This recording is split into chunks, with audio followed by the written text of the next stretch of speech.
ekishaayi eki kimaziro sente z'urwingana biliyoni 5 kandi kipatiine aba Ocean Tech General Holdings Limited obw'ekyombekirwe gavumenti ya Uganda kurabira omu USMID programu erukurwa omu banka y'ensi yoona. Eki kirimu ekishaayi ky'omupiira, enyerero z'okwirukangiramu, paviliyoni 2 embaju zombi, amaizi g'okwitirira ebinyansi by'ekishaayi, za kamera, etaara z'okumuruka, enju z'abazaani kujwariramu, ekitimba ky'okukingira abahagizi, emigyera y'okutwara amaizi, ekizaaniro kya netball, volleyball na basketball. In each and every corner there is a security camera,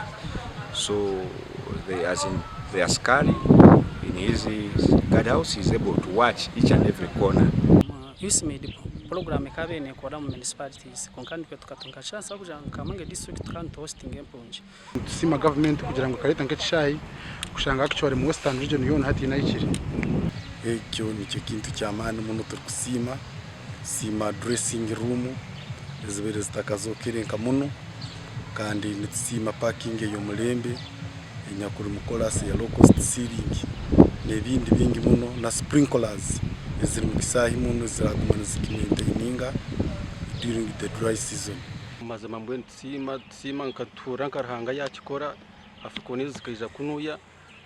gobora munonga abakuba hotel tizini nungi actually niterero muranga fufa kugira ngo at least byalemire bakore training ground because no leba bije bakatrainingira nabwo nitutasa twine hotels twine mayors garden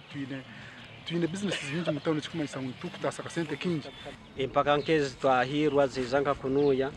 zibantu yihamunga ka sente ntwemera nkamuryango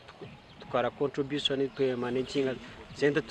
zitubera zo mugase tukwiha mu kisaayi eki nobu Kamwenge takageraho gatimu yo kuzanira muri ligue nkuru ya Uganda nobu yakoba FIFA Big League kandi na Regional League konka hariho amasiko kweki kiri kuza kubaho bwanyuma yo kutunga ekishaayi eki. Gasha kwa Rozi yasibuye Mukama.